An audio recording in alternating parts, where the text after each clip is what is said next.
I'm going on an adventure! You may quest the way you like. I will quest the way I like. What is your quest? This is the first stop on your first quest. We shall go together. What kind of a quest? An ancient seer who helps many on their quest. If it's for the quest, we will do what needs to be done. Will be my quest. For the quest. Your quest.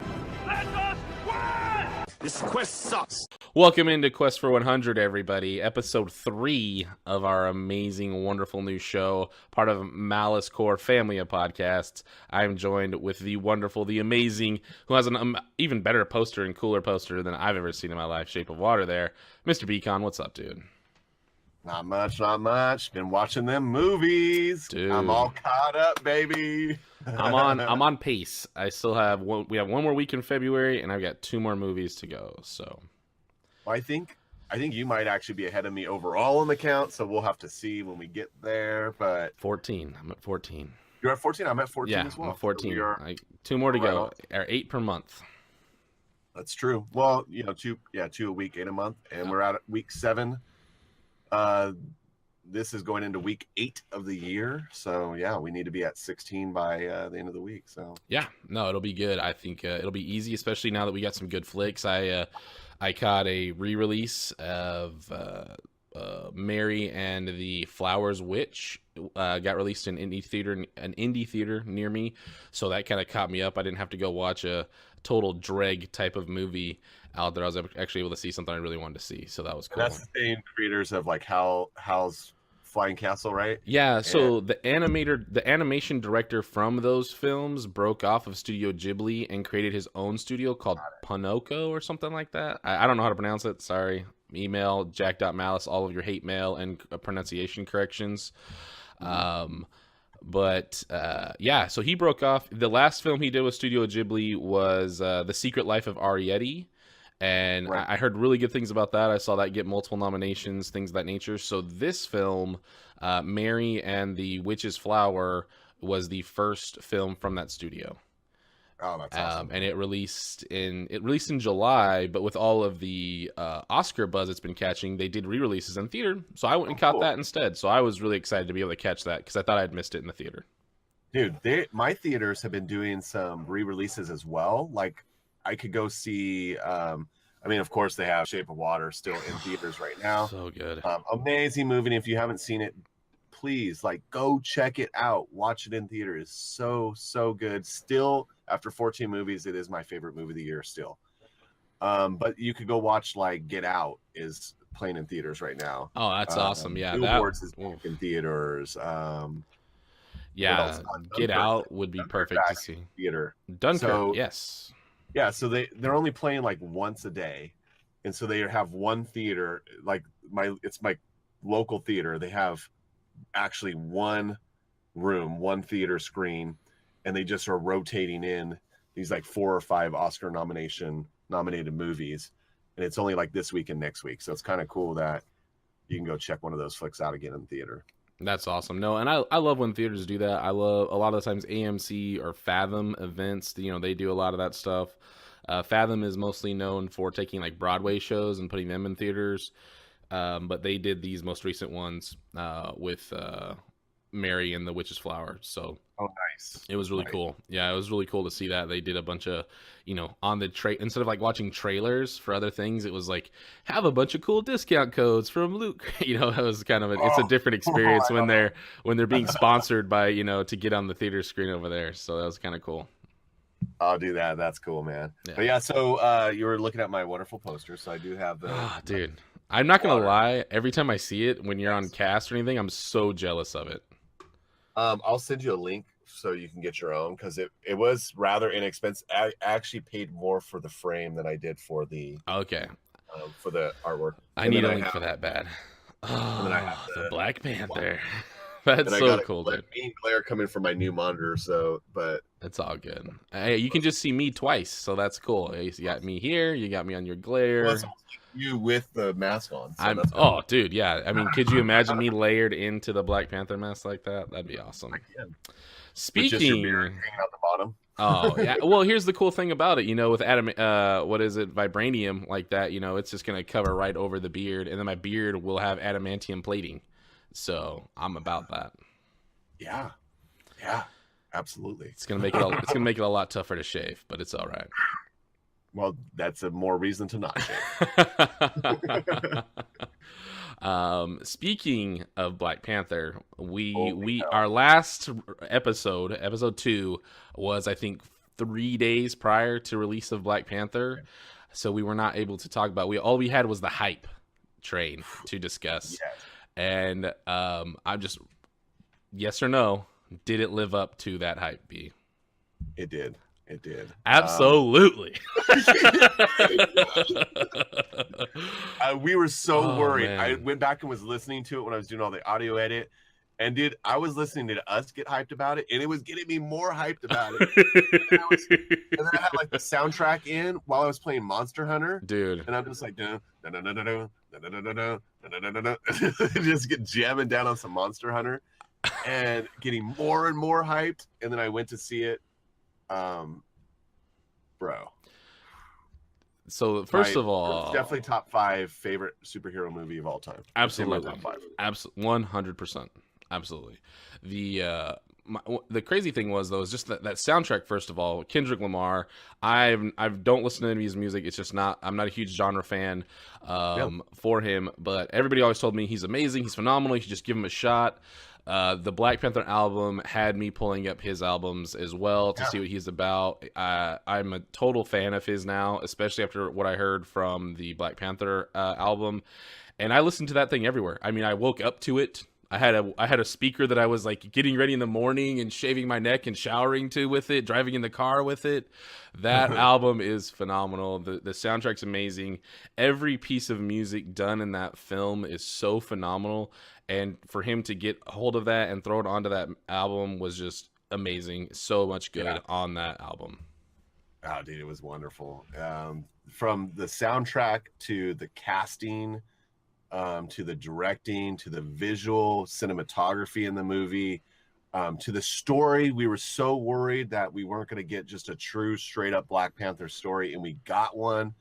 I timed it. The introduction of the movie was about 20 minutes, almost spot on, to give us the backstory. And then the rest of the, whatever it was, hour and 40 minutes was just new Black Panther. And we didn't get anything about... we didn't hear anything about the larger Infinity Wars, the Captain America Civil War stuff. It stood alone on its own, and it was amazing. And I loved that so much about it. You know, all of our worries and fears that someone might come in here and try to take shine off of Black Panther, none of that happened.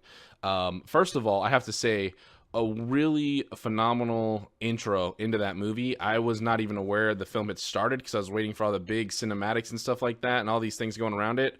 Straight in. Let's go. Let's start kicking ass. Let's do amazing things. I loved it. Phenomenal there. First off, the big surprise, I have to say, Ryan Coogler, you and your team hit a home run. I talk a little bit more about that on our other podcast, Nerd Mosh Pit, but I cannot give enough kudos and credit to the team that Ryan Coogler and his squad assembled.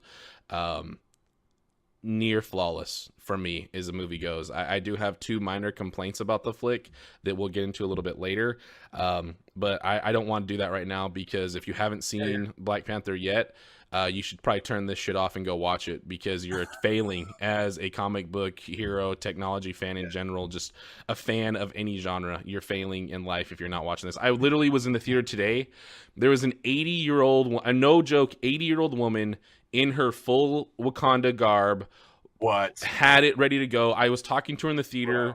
Wow. Unfortunately, she refused to take a selfie with me. I asked her if I could have a selfie with her because I was like, I love your attire. I said, this is amazing. She's like, this is my 3rd time I've seen Black Panther. I love this movie. It's the most amazing thing I've ever seen. She's like, are you going to go watch right now? And I was like, no, I'm watching something else today. But I've seen it twice. I've seen Black Panther twice already.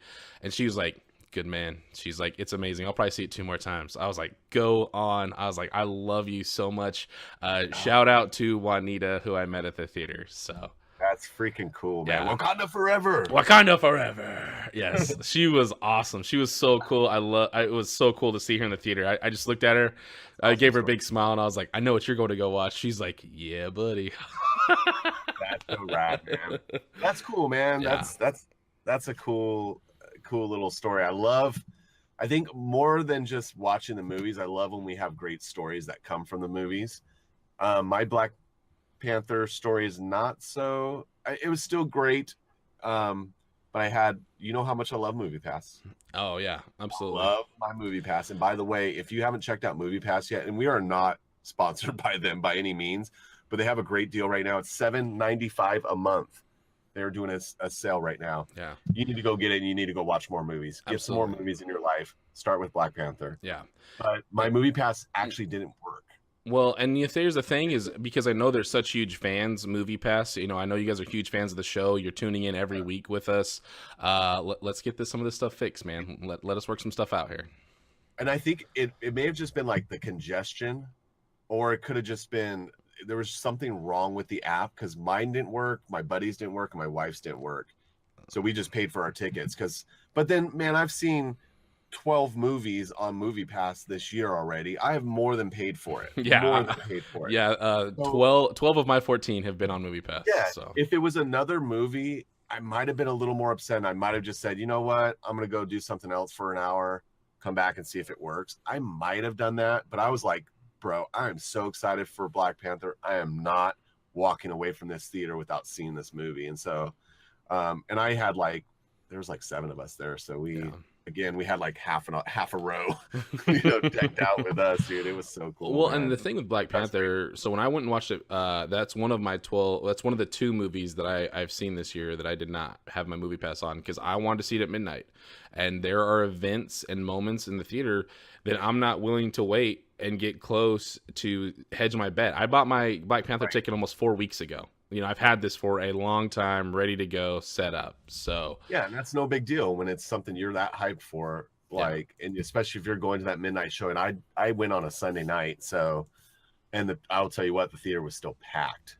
It was packed. Oh, yeah. I haven't been to a theater this last 2 weeks where it hasn't been nuts. And I've gone to everything from 9:30 in the morning to 11:30 at night, and the place is filled. And the reason why I know so much of that is Black Panther, because I've seen everything from, like I said, Juanita today, amazing woman, much older than your average moviegoer, but just a phenomenal lady. And she was there for it, right? I went at 11 o'clock, and there are kids running around the theater, and they've got their Loot Crate Black Panther shirts on, and that is so cool to see that this movie is hitting so many demographics, so many age ranges, because it speaks to everyone. It's not just a single group out there that's speaking to. So, yeah. And it's not just I know we touched on it a little bit last week, but it's not just a movie about Africa or about African Americans. It is not. It is a movie about life and about doing the right thing in the end. I think if we talk about the theme of the movie is doing the right thing matters more than just worrying about yourself. You know what I mean? Well, here's the thing. So pick a theme. That's kind of what it comes down to, right? Just pick a theme. Here, superhero film, redemption story, political, family, revenge, anything that you want to go on a theme of a flick. This hit some version of it, and it hit it in an amazing way, and it really knocked it out of the park in every single way, shape, and form. I mean, the clashes between old world and new world and all of those different items and things of staying true to who you are, but forging your own path. I mean, all of those themes that you could think of that could be in any type of story, this hit a little bit, if not all of them, in a huge way. Yep. Big fan. Big fan. I'm definitely going to go watch it again.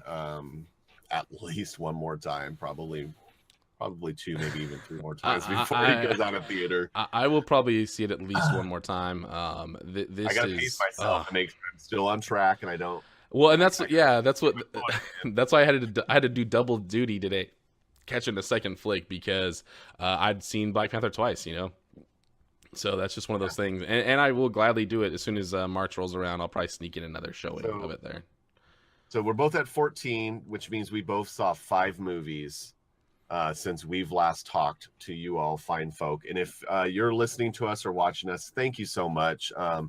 if you're following us on iTunes or Stitcher, we love your 5-star reviews. We've got a few of them out there. I know your boy Kenny dropped us one, I believe. SYL, my man. Thank you. We love you guys. I know Mess threw out a shout out for us, and he was doing some editing work for us on Twitch. So you can see us at twitch.tv/MaliceCorp. And we also stream Monster Hunter all the time too, because when we're not watching movies, we're slaying monsters. Slaying monsters. We're slaying Near Gigante, or we're getting slayed by Near Gigantes, I should say. Yeah, yeah, that thing's a whole nother level. One. Jack and I got one today, though. Oh, anyway. Did you guys? Nice. Good. I'm glad you guys did. Got the Steel Dragon too, by the way. Well, you know what? You guys deserve it. I'm not going to be sour. You guys were so sour at me last night when I told you guys I caught a Steel Dragon. Jack Malice was not happy with me in any way, shape, or form when I did that. But anyway, we're not talking about Monster Hunter, even though we're talking about questing, but not that questing. We're talking about movie questing. So let's go over what we saw, and then how about we go over we'll run through the list, and then we'll come back and talk about each one just to get them out there. Yeah, absolutely. So before we do that, though, I have to ask one question. I'm a big trailer guy. Trailers mean so much to me. If they're too much, I hate them. If they're too little, I love them. If they're not enough, I hate them. So it's a very small line of what I enjoy in a trailer. But first of all, did you see the trailer for Sicario 2 yet? I don't think so. Amazing. You got to look this up. Sicario 2 trailer. First of all, did you see the first Sicario with Benicio del Toro? I don't remember. I don't think so. Phenomenal film. This one looks just as good, if not better. But this one was the one that really caught my eye that I just got to ask about. Okay. The disaster heist flick. Have you seen this? The Hurricane. The 600 million at 600 miles per hour. Hurricane Heist. Hurricane Heist. Yeah, Hurricane Heist. In the tagline, 600 million at 600 miles per hour. First of what the shit? First of all, there's no category of hurricane that has wind speeds that great. Okay. Second of all, it's stupid. Write it down right now in case Matt or I get behind. That could be one of our punishment flicks. It looks That's the only way I'm going to go see it. I mean, I don't know. I really thought it was a joke. I thought they were going to be show the next joke film and then show the next joke film. But that trailer just kept going.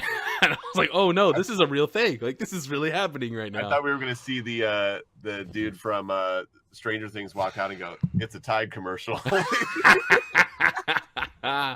Anything. I was begging for something because it was the thing was it was even more so because I was in the theater Thursday night and I saw a poster for it and I was like, no, there's actually a studio putting serious money into this film, and Shape of Water couldn't get a damn national release when it first dropped. Right. That is so infuriating to me. That $600 million at 600 miles per hour is getting more love than Shape of Water got off the back. So Hurricane Heist, crap. That was rough. I'm not gonna lie. Did you see the trailer for the Nutcracker of the Four Realms though? Yeah, that looks good. I was actually surprised. I'm liking Disney. I like when Disney does some weird stuff like this. I like when they kind of do something different like this one, and that one kind of looked pretty good. And they've actually, I'm not a huge Disney fan, by the way, but I think they've hit it out of the park so far with those live action remakes. I mean, Beauty and the Beast was pretty awesome. Absolutely. It had me singing in the theater, dude. I was listening to the soundtrack afterwards. I was singing. I was beasting it in the car. So yeah, they've done a good job. They've done a pretty good job. And so when I saw it, I was like, what movie is this? And I couldn't figure it out at first. I was like, is this Fantasia? No, it's not Fantasia. And then boom, it popped up. Yeah, that's exactly what I thought was Fantasia. The music made me think of Fantasia. Yeah. But then I was like, oh no, they did. Yeah, absolutely. It was Nutcracker on there. Oh, cool. So yeah, it looks really good. Yeah, it does. That one looks really good. And the last one that I saw today that I'm actually really excited for because I love the original film so much, and I love the actress who's going to be in this one, is the new Overboard film with Anna Faris. I am an underground Anna Faris fan. I don't care what anybody says about her. I think she's a phenomenal person. I'm an above ground Anna Faris. Yeah. Okay. Cool. Okay. No. I've been given some hell in my life for being an Anna Faris fan, and I will gladly right here. I'm coming out of the closet as an Anna Faris fan. Huge fan of hers. Other than that, dude, no, there was a couple other ones that I'd seen, and they're conversations for another time. It's just funny, like in the theater, like in the trailers now, and I'm like pulling out my phone, taking notes for the show. Like, oh, are you? Yeah. Nice. But as soon as trailers are over with, I'm like, don't be a terrible human being watching the theater. Put it away. Unless is this Jumanji happens, and then you pull the phone and text me because I want to know those stories when they happen. Yes, absolutely. I should have been texting you during my early man watch, but let's talk about what we watched. All right. So since we last saw you guys, I have seen The Post, Black Panther, Early Man, Mary and the Witch's Flower, and Game Night. I just saw as well. So cool. I went back and watched another one that you recommended. I watched Hostiles. Oh yes. Which we got to talk about. We got to talk about it. I watched 1517 to Paris. I watched Samson. Oh, nice. You did catch. Okay, nice. Well, we'll talk about it. Okay, not that nice. I watched Black Panther, and I also watched Early Man. Nice. Okay, man. So yeah, thankfully, Hostiles and Black Panther were there to save the day for sure. We talked about Black Panther already. We can set that aside. We'll set that aside because I want to. At the end of the show, we are going to do a spoiler Black Panther conversation because I want to talk about that film in depth. So. Oh, okay. Warning to all of you folks. Maybe we'll cut it and we'll make that a special side release. Yeah, we'll figure out what happens. Yeah. We'll let you guys. You guys will figure out when the episode's released. Yeah. So let's talk about Early Man since we both saw that. Cool. I saw it just on Wednesday. So yeah, I just saw it. I think either Wednesday or Thursday night, one of the two.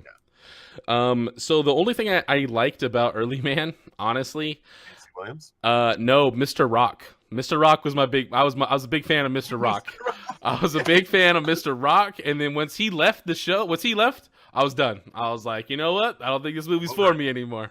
And that's about exactly where the movie turned. And I think Macy Williams did an awesome job. She did, absolutely. I didn't even know it was her. I was telling you, I had to look it up because I knew she was in it, and I was like, Arya Stark. Heck yeah, I'm gonna go. I'm down for that. And then I go and look, and I'm like, who's she playing? And I was like, oh, like it didn't sound like her at all. Not at all. No. Here's the problem, though. You were talking about movie theaters being full. It was me, my wife, and my oldest son. That's it. I was the only in the theater by ourselves. Only person at Early Man. I was the only one.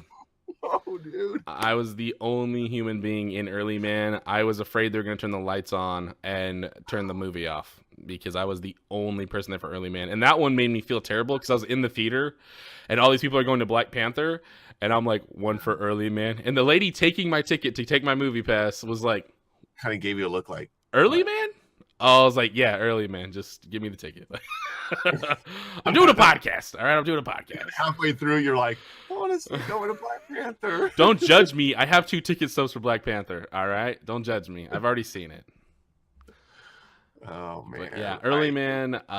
I cannot recommend that to anybody to go see in the theater. If you have kids, also if you're a big soccer fan, it does have a cool little soccer tie-in.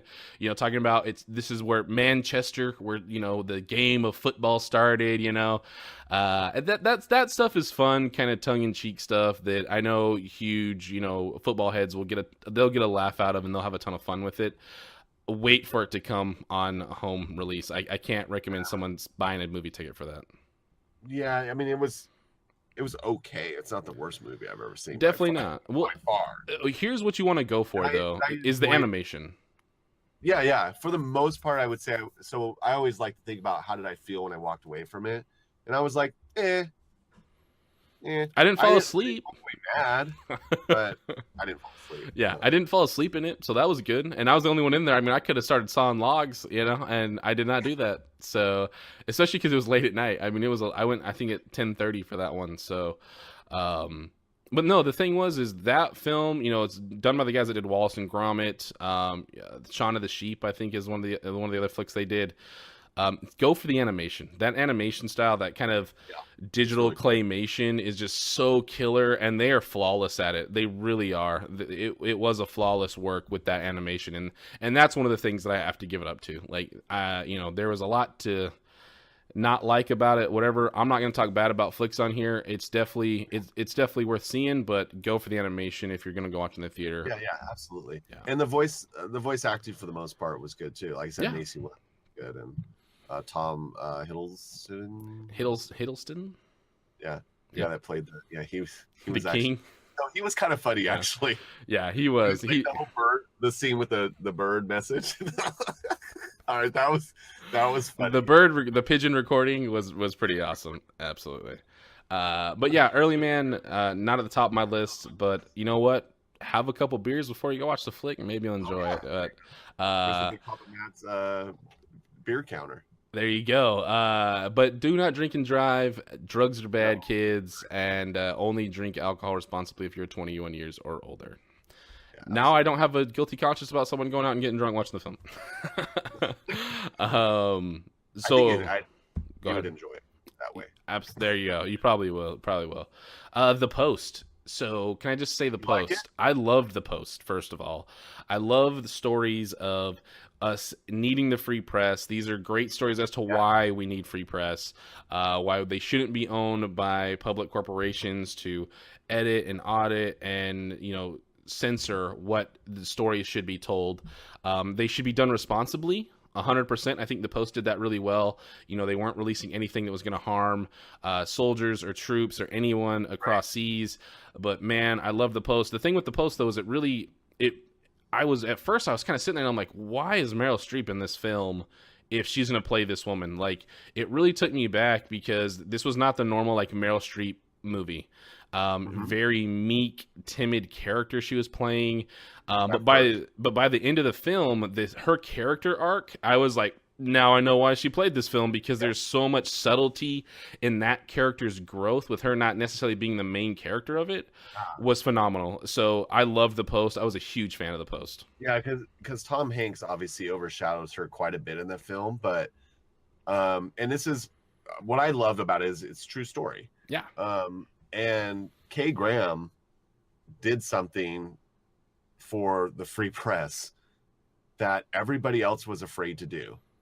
And a woman in the 1970s did something that nobody would have ever imagined she would do. Yep. She took a huge, huge risked her freedom, risked her entire company that her father had built, and then her husband, who had passed away, had continued building, and that helped establish this identity of, like, we're going to be able to keep this free press going and being able to freely report on what's really going on.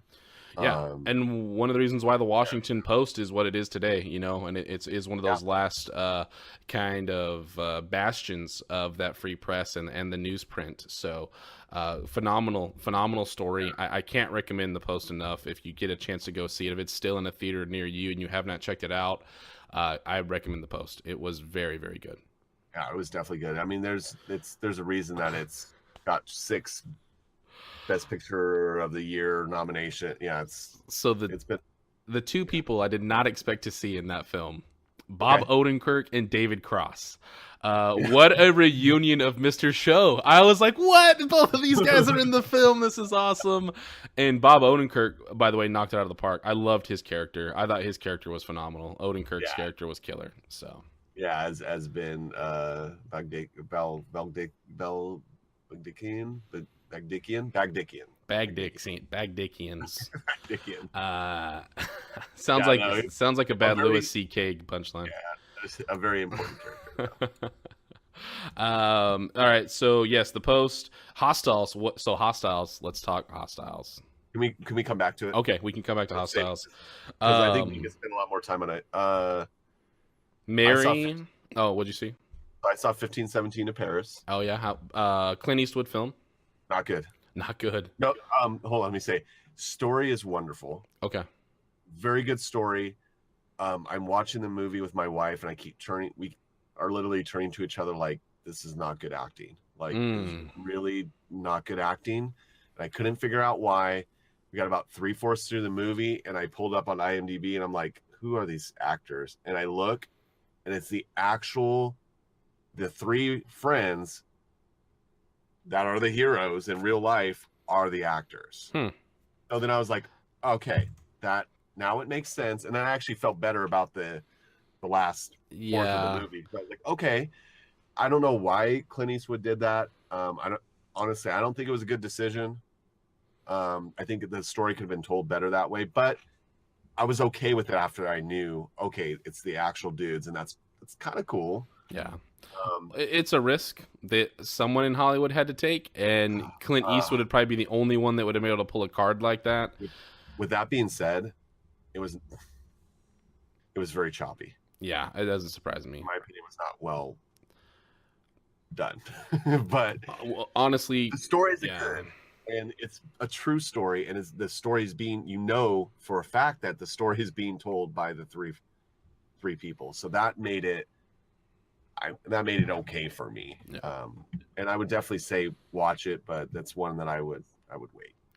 Well, and we know what Clint Eastwood is capable of. He came out the gates hard in some of his directorial debuts, and we know what he's capable of. And I hope he gets back to that. This is something where he probably wanted to honor those gentlemen, honor that story. And that's a guy, Clint Eastwood is a guy that I definitely see making that move, something like this that I've never heard of before previously. So that's true. I've never heard of that being done. Yeah. So kudos for taking a risk. I don't know that I don't think it paid off, but yeah, well, he saved all that money paying those guys. He didn't have to pay some high-end Hollywood actors, so they were like, "You're going to save us budget by hiring those cats? Let's do it." But I still like when people take risks, even if it doesn't turn out the right way. Absolutely. Because I dig it. It's always worth a shot. We talk about one of our favorites, who is a huge risk taker. Huge risk taker. Yeah, 100%. And he's done some risks that didn't pay off. So. Boy, has he. Yes, indeed. And it sucks, yeah. Well, and that's the thing is, some people are sent to like this black hole of Hollywood when they fail on some risks. And, Del Toro is a guy that he's been climbing his way out of that. He kind of went into this weird purgatory. Clint won't end up in that hole, but there are some directors and stuff you just don't see anymore. One of our favorites, Kevin Smith, he gets beat up all the time, and with him kind of, giving a big middle finger to production companies and things like that, and all of the publishers, and him doing self-releases through his Smodcast systems, he doesn't get the love that he should. 100%. And that's something that you have to understand when you're taking those risks, and kudos to those guys that are doing that and taking those risks. Because still a huge fan of Smith's, and we'll get Clerk 3s one day, everybody. I swear we'll get it. Wait for it. One day. Mary and the Witch's Flower, excellent tale. One of the things that I've always loved about like Studio Ghibli, this new group, Pinocchio. I'll have to look up the name. I'll check it a little later here. One of the cool things is they are notorious for the female lead character. These studios are huge with everything from Howl's Moving Castle, Kiki's Delivery Service, Princess Mononoke. I mean, the list goes on and on and on and on and on of female lead characters that are strong, that are feisty, and they do everything any boy, any man, anybody could do. And they stayed true to that, and they knocked it out. Like, I was very happy with this film. Huge fan of the art style, the animation. I love that look, that feel, that style. The music was fantastic. The story itself got a little convoluted. There were a couple points where they missed a little bit here, missed a little bit there, and it was a little kind of back and forth that I didn't really enjoy. I wish we could have gone to see some new backdrops and some new areas and some new worlds, because it was such a cool idea of a little girl getting magical powers through a plant she finds, and there could have just been so much more adventure and exploration around that, and they kind of dropped it into the same little area. And I get when you're with animation, you know, every scene has to be created that way. You know, it's not like you can just go pull a camera, turn it around, and have a whole new area that you can say somewhere else. And, you know, an indie studio like this doing the animation, I get if there were some restrictions on what they could have done, but man, there was just it just like it got you there, it moved you, and you just never. You always felt like we should have gone somewhere else and been somewhere else with it as well. Still a huge fan. If you are a fan of anime, if you're a fan of animation, go absolutely check this out. If you've got kids that just want to have a fun, amazing story and have some cool little laughs, absolutely go check this out. If you are just a fan of a cool, different style little tale, go and check this out as well. It is a lot of fun. It is a fun movie. I had quite a few laughs. Ponok, yeah. So it's actually so they did this cool little thing when they were talking about the studio and how it got created. Is that's actually like a Czechoslovakian word for midnight, and because midnight is the hour of creation, and so that's where that came from. So I thought that was a really cool little backstory to how that studio got its name. Yeah, nice. It's got some good names on it too. I'm just looking through. Oh yeah, Kate Winslet. You know, I mean, is one of the main. Well, I was looking at just the cinematography and the absolutely. Toru Fukushi, Takatsugi Miramutsu, yeah. Everybody tied to that film is tied to a phenomenal film. They have done. Yeah. They are known for their work. Yeah. I mean, Ponyo, Howl's Moving Castle, Princess Mononoke, Kiki's Delivery Service, Nausicaa of the Valley of the Wind, or whatever that one's called. You know, I've said the movies over and over again, and there's a ton of them, and they're phenomenal. Yes, absolutely. Samson.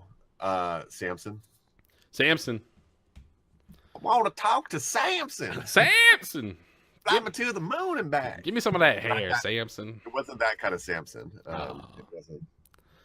It's more of the tearing down the walls kind of. It was the biblical Samson.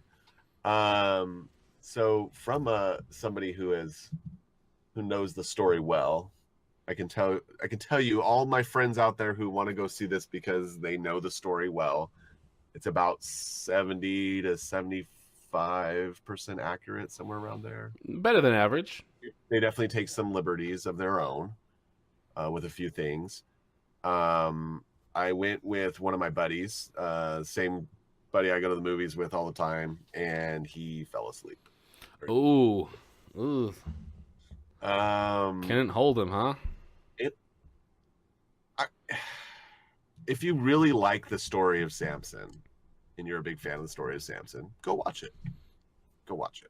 Make your own judgment. It was an okay movie. Gotcha. I didn't love it. Nothing over the top. I just thought they could have done more with like some of the action scenes. There's just so much more they could have done. But overall, it wasn't. I didn't fall asleep, and it kept my attention. But good. Know that it probably won't be the top of my list then.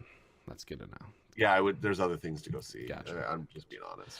Cool. But like I said, I didn't mind it. And if you're a fan of the story, go watch it. It's accurate enough to where you're not going to walk away like that's garbage. It stays pretty true to the source material. Why is The Rock chugging a beer during Samson? No. Yeah. That doesn't sound right. That's not right. So game night. So today I went to the theater after a little bit of work in the morning. I like going early morning Saturday. You and I have both talked about Saturday morning. Great time to go. And I was going to go, I watched Mary and the Witch's Flower, was going to get out and go catch Annihilation because that's been, getting some cool buzz. I'm also a big fan of Natalie Portman. Also, all of that cast that's in there is just really, really good. I love the all the actresses and actors in that film. But I got out and it was like 5 minutes for game night, 25 minutes for Annihilation. I was like, I'll go check out game night. I'm a big fan of Jason Bateman. Rachel McAdams is really good as well. I'm in. Right. Let's go check it out. Boy, was I not disappointed. That movie was awesome. I thought it was phenomenal. It's got a Clue feel to it, doesn't it? I was really worried that it had shown too much in the trailer. Like that was a trailer that I was like, well, don't need to watch that. I've seen I've seen beginning, middle, and end of that film, And they did just enough in so many spots to twist it just a little bit where it felt a little like Clue, but it felt more like almost like Michael Douglas the Game, where you didn't really know, were you in this, were you not in this? Okay. But it also had kind of a heist movie feel. I mean, it was a different type of flick, and Nice. it kind of did a genre mesh that worked really well because you just had phenomenal people pulling it off. And Rachel McAdams, I was talking to a friend today about the movie. Like I was like, you got to go watch this. It's such a great movie. And I started thinking about the scene with Rachel McAdams, and I started laughing, dying on the phone laughing, because it was such a funny, genuine, cool moment where you're just like, she is so dumb. And I love that she went full blow with some of the scenes that were there. Like this cast and crew had fun. They really enjoyed what they were doing, and they went all out for it. Jason Bateman, I know some people think he's a little bit more of a miss than a hit. I always find kind of his dry sense of humor really good. And I think he crushed it. I think the whole cast crushed it, and this is why you have to watch this. Oh, because Bcon's gonna die. Oh my God, I'm sorry, Wakanda. I'm sorry, Wakanda. Go see Black Panther. Go see Black Panther. I will not speak about game night anymore, except one thing, because there's a phenomenal cameo at the very end of the film. An actor who I have not seen in close to 5 to 6 years shows up in this film, and I literally in the theater was like, oh my God, and people started looking at me like, why is this fool yelling in the theater? Like, is it really? I was like, that's just cool to see him back in the theater. Like, I loved seeing an actor show up, had a really cool cameo as a dastardly villain. It was really cool. I loved it. I had a really good time with game night. It snuck up on me. It surprised the hell out of me. I recommend going and checking it out. Nice. It's on my list, along with Annihilation and a movie I'm going to see tomorrow night. I'm going to see Every Day tomorrow night. Yeah, Every Day. Watch it. I still think Your Name is a better version of that film, but Every Day still has that interesting kind of storytelling, which I like. I think it'll be cool. Well, we'll compare notes. We'll see. So last one I saw, Hostiles. Let's talk about Hostiles, and we can jump into some Black Panther. Deal. Let's do it. So Hostiles. How good was Hostiles, dude? It was so good. It was so good. So I wanted to apologize to everybody for like being so vague about it last show, because I didn't want to give the wrong vibe of which you should go into this film. B, what did you think of that first 10 minutes? And I have a story too. I have a Hostiles story. Yes. Great. So I'll start with the story, and then we'll roll right into the first 10. I'm getting in line, and I'm walking in my head thinking of your words where you're like, it's brutal. Like there's some it's a brutal filmmaking. And so I'm thinking of that, right? Of course, when I think of brutal, I'm thinking more like it's going to be gory, which the movie is not gory, people. It's not. It's a whole nother type of brutal. So in front of me are these two like sweet, innocent looking, really old ladies, and they're buying tickets, and I hear them, they're like, 2 for Hostiles. And I'm like, oh wow. And so I get in, and they end up being like 5 rows ahead of me. And I'm like chatting before the movie starts, and I'm like, I got these 2 ladies. What's the over under on how long they're gonna stay in this theater? And I think you replied back to me, and you're like, if they make it past the first scene, they're in it for the long haul. And I'm like, all right, I don't know if they're going to. That first opening scene is brutal in a way of like heart-wrenching brutal. Like, we talk about themes. The theme of this movie, the biggest one, is loss. Oh hell, loss. And it was a kick in the gut. It was a huge kick in the gut, to say the least. And that's how the movie started, and then it just kept going. Yeah, and it kept with that theme, and I think loss is a great theme, and I love that you picked up on loss. I think more than anything, the one that I felt was the really true theme that when I'm kind of thinking about those characters and the moments they're in, mine was more of forgiveness. The reason why forgiveness kicked in for me, it wasn't maybe so much like forgiving the person in front of them or around them, but themselves, and the moments they were in, because of the moment when Ben Foster shows up in the film. And he's the prisoner that they take from the camp, and he kind of breaks free and does his stuff. That character, the words that he talks about in that film and some of his speeches, that's where forgiveness kicked in, because he talked about, you and I are going to the same place. You and I, same people, but I'm in chains and you're not. Well, and you even said, like, you've done worse than I've done. Exactly. I've seen you do worse. And then, yeah, there's that moment where I don't want to ruin the movie necessarily, but at the end of the movie, you get that he's able to forgive himself. Yes. Christian Bale. And I almost didn't think it was going to happen. And then it turned into a movie where I was about to walk out of there wholly depressed. And then that very last 5 seconds, I went, okay, I can have a breath, man. Oh, that's exactly how I felt. Like I was like holding my breath, and then like I was able to exhale. Yeah. At that. I actually watched it alone. So I was by myself watching the movie, and which I thought was appropriate, because some of the feelings that creep up in that movie, like it's best for me. It was best to be alone, because I didn't have to feel like I was conscientious about like who I'm with or anything like that, because there's some moments that are freaking brutal, dude. Yeah, and I think really make you. And that's this is one of those films where you look at it and you make that, you sit there and you go, what would I be thinking in that situation? What would I have done in that situation? Because there's so many moments where you're like, don't do that, or why didn't they? And it's back and forth. I think your reaction to that film is so much more enhanced when you don't have that thought in the back of your head, like, what would someone think of me if how I'm reacting to this? And I think you're right. Like, seeing that alone, you get to be kind of honest with what your decision would be, your feelings would be, your reactions would be to that. So a huge fan of Hostiles. I'm so glad you saw it. I loved the cinematography of that film. I loved the scope and the scale and that wilderness of kind of that Midwest Southwest feel was just so good. I felt they nailed all of that.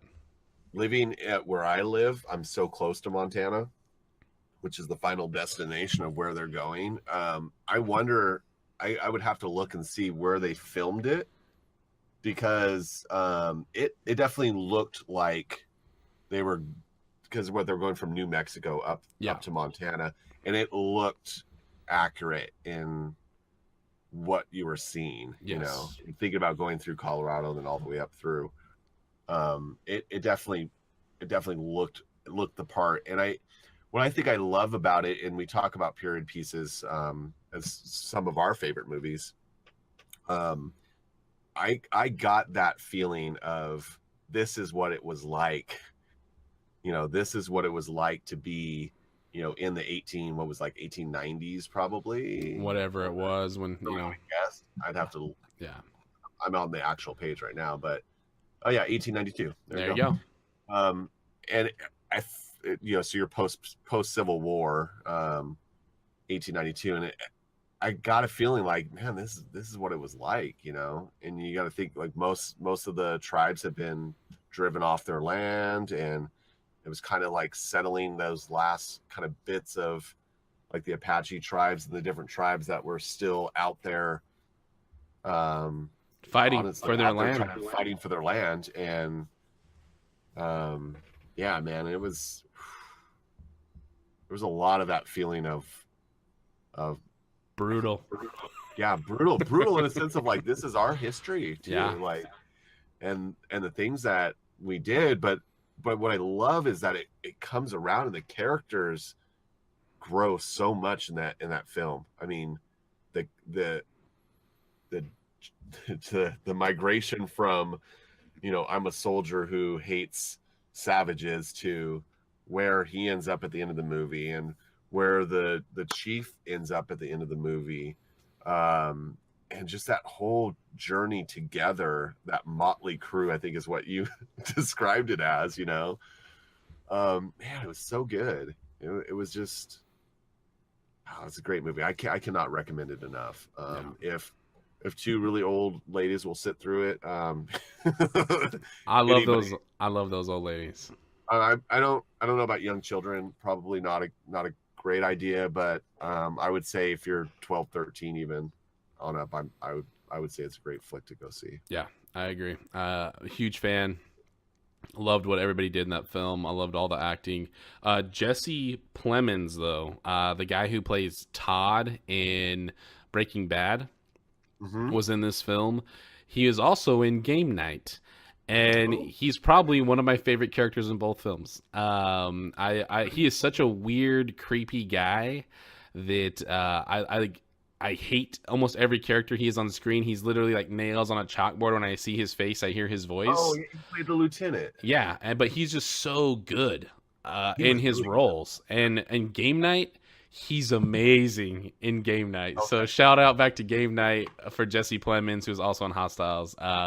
Way to be the bit actor of this era, dude. You're crushing it, Jesse. Keep it up, man. I know you're a huge fan of the show, so I'm talking to you, Jesse. Thanks, brother. Appreciate you. Love ya. Love you, brother. Yeah, so that's what I got, man. That's my list. That's what I have on the board, dude. We're back on track. 14. We don't have to go see 50 Shades, so not as of yet. We still got 1 week and 2 movies to go for the end of February here.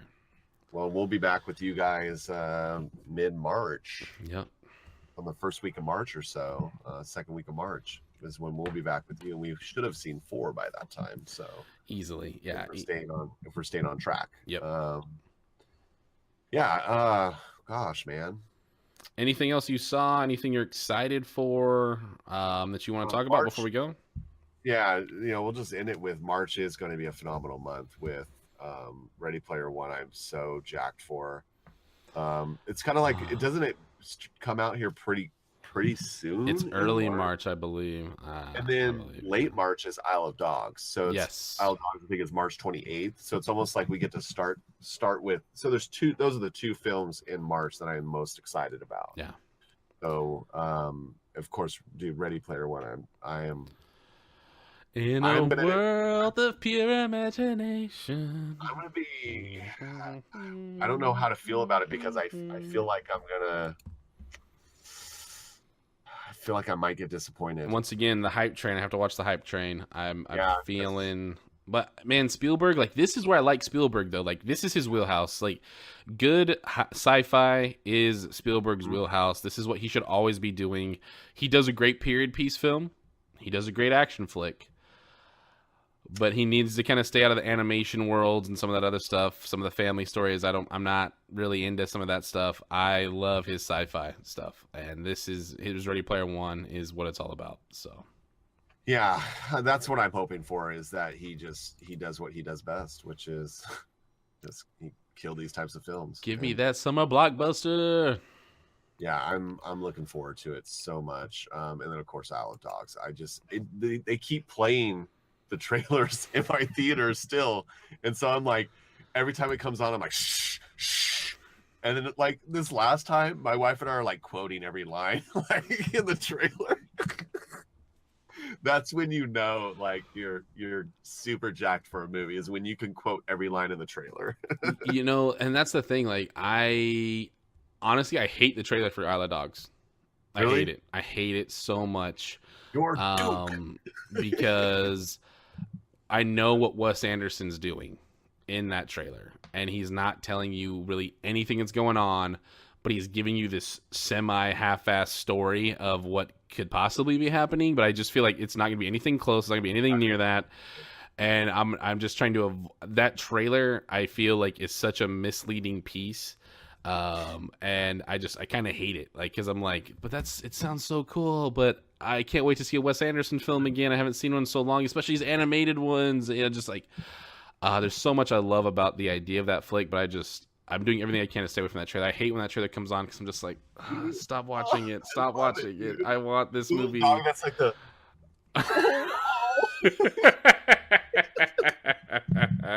We can get that soundtrack so we can just drop that wow. Oh, wow. Wow. Oh, that's so funny. It makes me feel good, and I love Wes Anderson movies so much. He crushes it. He crushes it. And it reminds me of, I don't know why, but it reminds me of my favorite Wes Anderson, which is Moonrise Kingdom. So it's especially when the music comes on, when he's walking with the dogs, and swallow my pride. Like, there's this, Moonrise is phenomenal. Wes Anderson. I'm such a huge Rushmore fan as well from him. Yes. Like there's so much good. Fantastic Mr. Fox is just. Absolutely. I love that this animation style is back from Fantastic Mr. Fox, because Fantastic Mr. Fox to me is just, there is another level of film that shelf is, and Fantastic Mr. Fox is on that shelf. So absolutely. That's the last animation we've seen from him, isn't it? I believe so, unless he's dabbled in something else that wasn't maybe one of his flicks. So yeah, I'm getting excited for it. But yeah, so excited. So I think we could say this is, stick around for we'll say bye for now, and then we'll record a little Black Panther. Well, and here's the thing, right? So go and check us out on Twitter at Quest for 100 or Quest for Movies on Twitter. What are we on? Yeah, Quest for Movies on Twitter, at Quest for Movies on Twitter, at Quest for 100 Movies at gmail.com. You can check me out, the Big Papa Matt on Twitter. You could also check out Nerd Mosh Pit on Twitter. But more than anything, you guys check out the site, malice-corp.com. If you want to see any of these films, want to pre-order any of these films, if you want to read the books of these films, go check out our Amazon link on our site as well. That really helps us out in a big, big way. But more than anything, like B talked about earlier, like, share, comment, subscribe. Friends, family, enemies, 5 stars. I don't care if you're talking shit to us on the 5-star. Just give us a 5-star. What's it do to you? What's it do to you to give us the 5-star? Let us have some fun with it, man. We really enjoy having this show. We enjoy talking to all of you with this show. And if you want to join the conversation, hit us up on Twitter, email us, shout us out on iTunes, and check us out as well. Watch us on Twitch. It's here. We're loving it. TV/MaliceCorp. Check it out. And if you're interested in any of these backstories on the comic books that we've been talking about, if you're getting excited for Avengers, Age of Ultron, and all of that, Infinity War stuff, yeah. You're excited about my boy T'Challa. Black Panther. Check out our friends over at Turbo Comics. That's on Twitter. They're Turbo Comics ID, at Turbo Comics ID, or on Facebook, Turbo Comics. You can check out their shop there, as well as you can order stuff. You can tell them what you're looking for, and they'll go find it for you, and they'll mail it to you. Yep. They're really cool like that, and they do a bunch of awesome cons like the one I'm going to here in a couple weeks. So nice. And then a huge shout out to who actually built us our new logo. If you guys like the new Quest 100 logo, shout out to our guy Justin Reed. I really want to thank him for doing that, man. He did some amazing work on that. I love a lot of the little Easter eggs and the setup on that. So Justin, I really can't tell you, man. Thank you so much for that. It's going to be something that really goes a long way with us. And then your company, Be Kind Designs, you can follow them on Instagram and check out some of his work. He's done some amazing, music albums, logos for other items. He's a phenomenal artist, and he really does have a great time. And we thank him for sharing that on our site and our podcast. So thanks, Justin. Thank you, Justin.